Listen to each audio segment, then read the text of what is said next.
शब्दों में बयान नहीं किया जा सकता है। लेकिन मध्य प्रदेश से कोटा पहुंचे एक पिता की फरियाद किसी का भी कलेजा छलनी कर देगी। वो बेटे से फरियाद कर रहा है, बेटा तुम लौट आओ। बेटा रचित, मेरे मम्मी पापा सब हमें परेशान है और 50-60 लोग घर परिवार के सब यही है और सब लोग रोजगार है। मजबूर पिता की बेटे से फरियाद।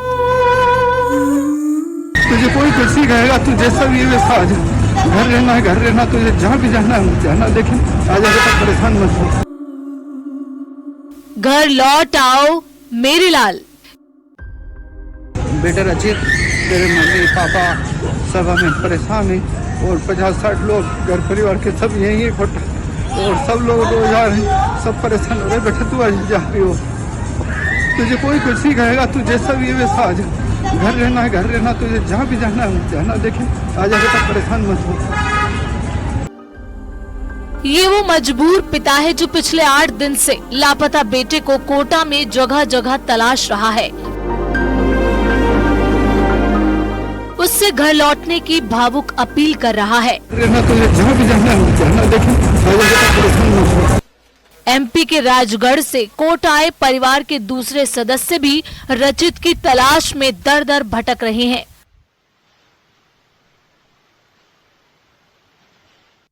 रचित कोटा में रहकर जेईई की तैयारी कर रहा है, लेकिन 8 दिन पहले कोचिंग के लिए निकला, लेकिन वहां नहीं पहुंचा।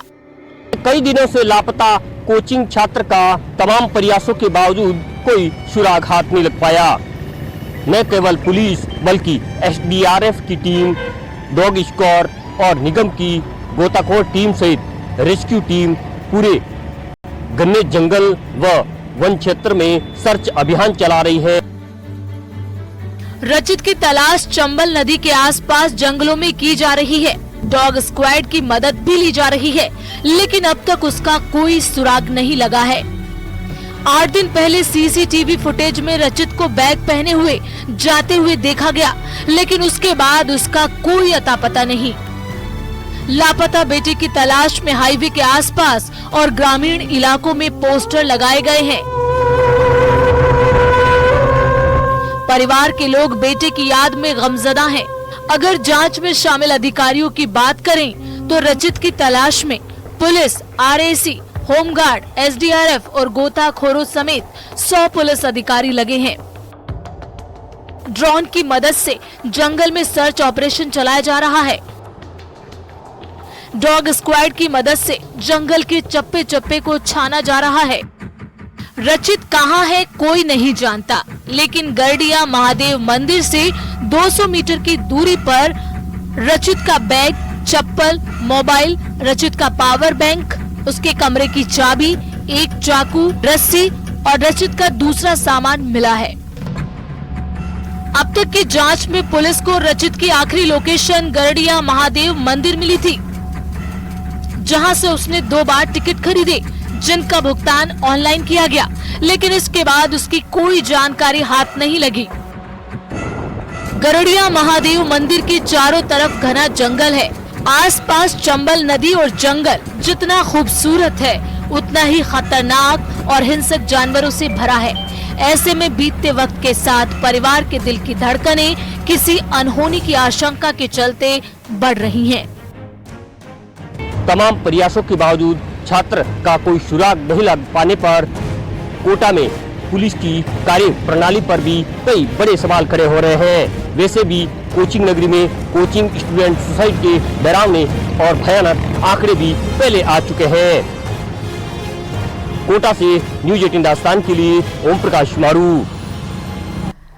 और इसी बीच कोटा से बड़ी खबर यह है कि लापता कोचिंग छात्र के परिजन ने कलेक्ट्रेट परिसर में इस वक्त डेरा डाला है और कलेक्ट्रेट आवास के बाहर बड़ी संख्या में छात्र पहुंचे हैं। लापता कोचिंग छात्र की तलाश जारी है। एनडीआरएफ की टीम भी छात्र की तलाश में जुटी है।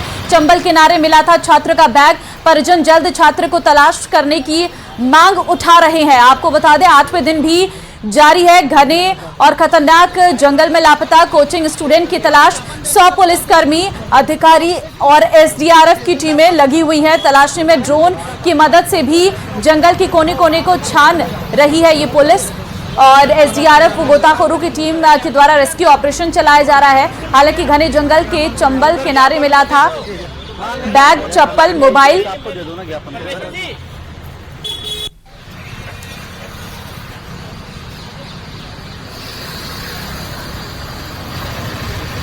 कोचिंग छात्र 8 दिन से लापता है और तमाम प्रयासों के बावजूद कोचिंग छात्र का कोई सुराग हाथ नहीं लग पा रहा है। एमपी से छात्र के करीब 50 से अधिक परिजन लगातार यहां कोटा में डेरा डाले हुए हैं। हम आपको दिखाना चाहते हैं ये परेशान, हताश और निराश होकर परिजन अब जो है कलेक्ट्रेट आवास के बाहर अपने जो बेटे की उसकी जल्द तलाश कर उनको सुपर्द करने की जो है ये मांग उठाई जा रही है। उनके परिजनों से बातचीत करते हैं, आपसे जानना चाहते हैं अब क्या मांग है, क्योंकि लगातार पुलिस और प्रशासन डटे हुए तो है, वहाँ प्रयास तो किया जा रहा है। प्रयास किया जा रहा है लेकिन जिस स्तर का करना चाहिए वो नहीं हो पा रहा है। इतना बड़ा जंगल है, इतना बड़ा एरिया है और 4 लोग जाते हैं, 5 लोग जाते हैं, 8 लोग जाते हैं, उससे कुछ नहीं होता है। वहाँ पे अधिक बड़ी टीम लगानी पड़ेगी जब सफलता मिलेगी। क्या चाहते हैं अब, किस तरह से डेवलपमेंट चाहते हैं इस मामले में? हम चाहते हैं कि एक तो लगातार वहाँ पर एक बड़ी टीम बना के सर्चिंग की जाए और दूसरी एक साइबर सेल से भी अच्छे से उसकी सर्चिंग कराई जाए कि बच्चे को कोई किडनैप तो नहीं किया है। तो आप तस्वीरें आप देख सकते हैं, ये कलेक्ट्रेट आवास के बाहर की तस्वीरें हैं। छात्र के परिजन बहुत दिनों से यहाँ डटे हुए हैं, परेशान हताश हैं। उनका कहना है कि कई दिनों से परिजन जो है परेशान है, लेकिन पुलिस के जो प्रयास है वो ज़्यादा तेज़ नज़र नहीं आ रहे हैं, क्योंकि जिस तरह से पुलिस के प्रयास किए जाने चाहिए वो नज़र नहीं आ रहे हैं। साइबर सेल की टीम गठित की जानी चाहिए और अन्य तरीके से जो है उस छात्र की लोकेशन ट्रेस करके छात्र को जल्द तलाशने के प्रयास किए जाने चाहिए। आपको बता दें कि 8 दिन पहले छात्र टेस्ट देने के बाद। और चलिए अब खबर कोचिंग सिटी कोटा से है, जहां एक कोचिंग छात्र की मौत हो गई है और अचानक तबीयत बिगड़ने के बाद छात्र को अस्पताल में भर्ती भी करवाया गया है, जहां इलाज के दौरान उसने दम भी तोड़ दिया है। मृतक छात्र शिवम यूपी के अलीगढ़ का रहने वाला है और लैंडमार्क सिटी में एक हॉस्टल में रहकर नीट की तैयारी कर रहा था। फिलहाल मृतक के शव को एमबीएस अस्पताल की मोर्चरी में रखवाया गया है।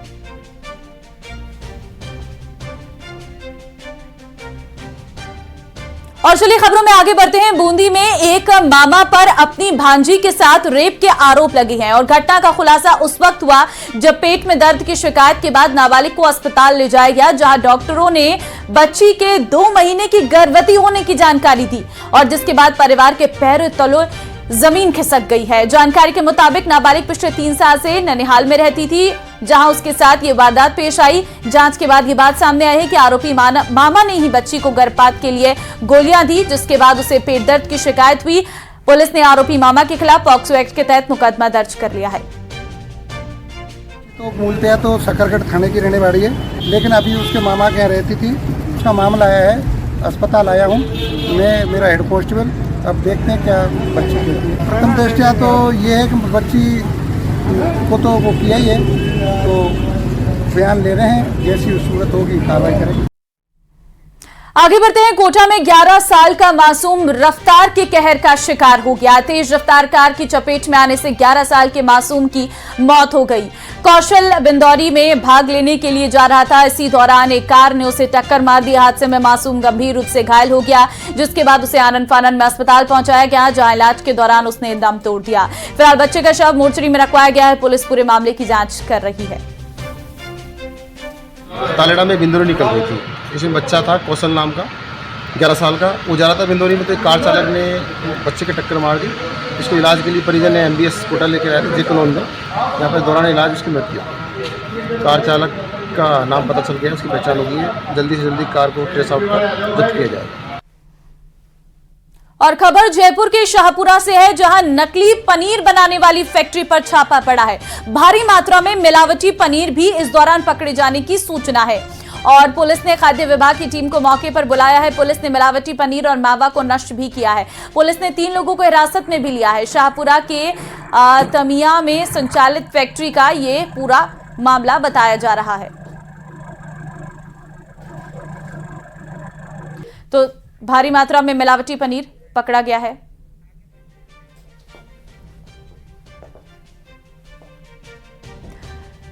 राजधानी जयपुर में एशियाटिक शेरों के प्रजनन को बढ़ावा देने के लिए वन विभाग ने शेरों के 2 जोड़े बनाकर उन्हें साथ रखना शुरू कर दिया है। पिछले कुछ वर्ष में कैनाइन डिस्टेम्पर और लैप्टोस्पायरोसिस जैसी बीमारियों से 6 शेरों की मौत हो गई थी, जिसके बाद यहां शेरों को जोड़ा बनाना संभव नहीं था।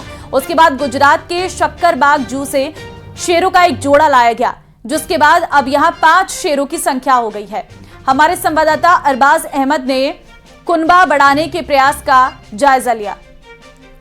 शेरों के संरक्षण की कोशिशें की जा रही हैं। आप देख सकते हैं कि यहाँ पर मौजूद नाहरगढ़ बायोलॉजिकल पार्क के अंदर अब शेरों की संख्या फिर से 5 हो गई है। एक दौर था जब शेरों के ऊपर बड़ा संकट था, जब इनके संरक्षण को लेकर के बड़ी चुनौती पैदा हो रही थी। जिस तरह की चुनौती यहाँ पर पैदा हो रही थी, केवल त्रिपुर और तारा 2 ही शेर बचे थे, लेकिन अब एक जोड़ा अहमदाबाद के शक्करबाग जू से लाया गया है, जिसमें एक मादा है दुर्गा और एक नर है जिसका नाम शक्ति है। शक्ति और दुर्गा को जो जोड़ा है वो लॉइन सफारी में बनाया गया है। वहां पर जो त्रिपुर की बहन है तारा को भी साथ में रखा गया है, जबकि त्रिपुर को यहां इससे पहले लाई गई मादा सृष्टि के साथ में रखा गया है। 5 शेरों के जरिए 2 जोड़े बनाकर के कोशिश ये है कि एशियाटिक लॉइन के संरक्षण की कोशिश की जाए, इनके परिवार को आगे बढ़ाया जाए। लेकिन बदकिस्मती ये है कि काफी समय से कोशिशें करने के बावजूद इनका परिवार उस हिसाब से या उस गति से आगे नहीं बढ़ पा रहा है जिस गति से बढ़ना चाहिए। तो ये त्रिपुर है, यहाँ पर अब शेरों की संख्या भी 5 हो चुकी है बढ़कर के। उम्मीद की जानी चाहिए कि शेरों का जो परिवार है एशियाटिक लॉइन का, जो बहुत दुर्लभ है, दुनिया में सिर्फ भारत में पाए जाते हैं, वो अगर यहाँ पर फलेंगे फूलेंगे तो जल्दी ही जयपुर के अंदर भी शेरों के परिवार में नए शावक देखने को मिल सकते हैं। कैमरा पर्सन शेर सिंह के साथ में अरबाज अहमद, न्यूज़ 18 के लिए जयपुर से। और चलिए आगे बढ़ते हैं। अब खबर आपको डीडवाना के कुचामन में घटिया सड़क निर्माण की पोल खुलती नजर आ रही है। दरअसल कुचामन के चांदपुर में भैरोजी चौराहे से आनंदपुर सीमा तक डामर सड़क का निर्माण किया जा रहा है, जिसमें सड़क निर्माण में गुणवत्ता का ध्यान नहीं रखे जाने से ग्रामीणों ने नाराजगी जताई है। ग्रामीणों का कहना है कि सड़क निर्माण में घटिया सामग्री से निर्माण कराया जा रहा है। निर्माण कार्य पूरा होने से पहले ही सड़क उखड़ने लगी है और ग्रामीणों की संबंधित विभाग को इसकी सूचना दी है। साथ ही मामले में कार्रवाई की मांग की गई है।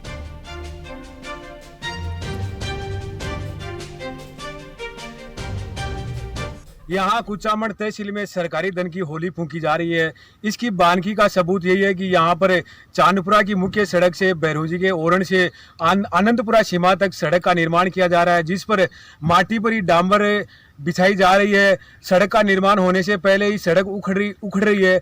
इसकी शिकायत हमने उच्च अधिकारियों से की है, जिसको लेकर हमने उच्च अधिकारियों को फोन पर बात करके ठेकेदार और इंजीनियर पर कार्रवाई करवाने की मांग की गई है। अगर कार्रवाई नहीं की गई तो यहां पर आंदोलन किया जाएगा। और दौसा से एक बड़ी खबर आपको देंगे, जहां पर बारात की बस में आग की घटना सामने आई है। बसवा से लंगड़ा बालाजी जा रही थी बस, मानपुर के पास नदी में शॉर्ट सर्किट के चलते बस में आग लग गई। सूचना पर दमकल और पुलिस की गाड़ियां मौके के लिए रवाना।